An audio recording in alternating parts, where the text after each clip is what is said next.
अस्सलाम वालेकुम दोस्तों, मैं हूं मोहम्मद हलीम और आप देख रहे हैं हलीम टी1। दोस्तों, आज की वीडियो आप लोगों के लिए काफ़ी हेल्पफुल है जिनके पास इंस्टेंट गैस गीज़र है। तो इंस्टेंट गीज़र के मेरे पास काफ़ी सवाल आ चुके हैं जिसकी वजह से मुझे ये वीडियो बनानी पड़ रही है। बहुत ज़्यादा सवाल ये आए हुए हैं कि हमारा इंस्टेंट गीज़र जो है वो पानी कम गर्म कर रहा है, मतलब पानी ज़्यादा गर्म नहीं होता, थोड़ा थोड़ा सा गर्म होता है।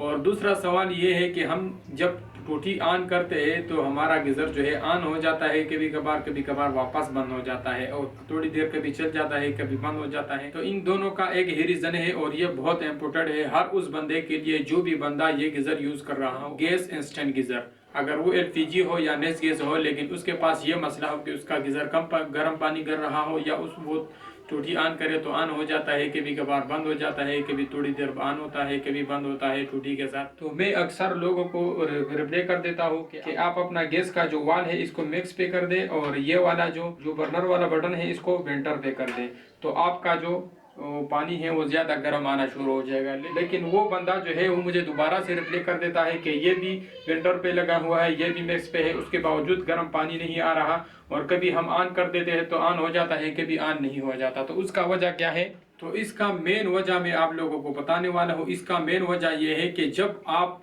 किसी भी बाथरूम में गर्म पानी यूज करो तो उसका लेफ्ट राइट पे दो टूटी होता है, एक राइट पे होता है, एक लेफ्ट पे होता है, और एक इसके ऊपर वाली शावर वाली टूटी होती है, एक नीचे बाल्टी वाली होती है। तो शावर वाली और बाल्टी वाली टूटी को आपने छोड़ के लेफ्ट राइट में से किसी टूटी को आपने लाजमी बंद करना है। अगर आपके एक बाथरूम में लेफ्ट राइट दोनों टूटियां खुली रह गई और शावर वाला टूटी वाला आपने बंद कर दिया, आपने सोचा कि चलो बस पानी बंद हो गई, लेकिन यहाँ पे आप लोगों को ये समझ नहीं आ रहा कि अब जब आप दूसरे बाथरूम में टूटी खोलते हैं तो इस गीजर के अंदर जो पाइपिंग हुआ है वो 1/4 का है, उसका प्रेशर बहुत कम होता है। तो अगर आपने ये दोनों टूटियां खुली छोड़ दी, आप जब दूसरे बाथरूम में टूटी खोलते हो तो आपके गीजर के पानी सर्कुलेट होने के बजाय आपकी इस टूटी से पानी सर्कुलेट होकर आपके उस बाथरूम में निकलता है, जिसकी वजह से आपका पानी ठंडा होता है। तो इससे जो पानी निकलता है वो कम होता है और यहाँ से प्रेशर ज्यादा होता है। वहाँ पे आपको काफी प्रेशर मिलता है लेकिन वो पानी इतना गर्म होता है कि वो आपके किसी काम के नहीं होता, क्योंकि यहाँ से ठंडे पानी का प्रेशर ज्यादा सर्कुलेट होता है और इस गीजर से पानी कम निकल रहा है। तो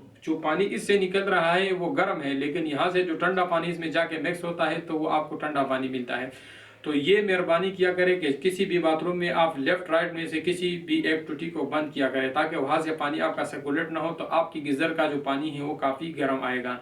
और दूसरी बात यह है, अगर आपका गीजर थोड़ी देर ऑन होता है और थोड़ी देर बाद बंद हो जाता है, तो थोड़ी देर ऑन होता है और थोड़ी देर बाद बंद हो जाता है, तो उसका भी यही रीज़न है, क्योंकि जब यहाँ से प्रेशर जाता है तो इसको अंदर से प्रेशर ही नहीं मिलता, वो प्रेशर सारा आपकी टूटी से सर्कुलेट होकर जाता है। तो इसमें यहाँ पे राइट साइड जो ठंडे पानी वाला पाइप होता है इसमें एक मैग्नेट लगा होता है, इसमें एक मैग्नेट लगा होता है जो पानी के प्रेशर से ऊपर होता है, तो आपका गीजर ऑन होता है। जब आपका सारा प्रेशर दूसरी टूटी से हो जाता है तो इसमें इतना प्रेशर नहीं रहता कि वो आपका पानी इस मैग्नेट को ऊपर करके आपका गीजर को ऑन करे। तो थोड़ी देर झटका ले लेता है, ऑन हो जाता है, फिर बंद हो जाता है। तो इसका ऑन न होने का वजह भी यही है। तो मुझे यकीन है कि आप लोगों को समझ में आ गया होगा कि किसी भी बाथरूम में आपका लेफ्ट राइट में से कोई भी टूटी खुला हो तो उसका पानी जो है सर्कुलेट होता है, जिसकी वजह से आपका पानी ठंडा भी होता है और आपका गीजर ऑन भी नहीं होता।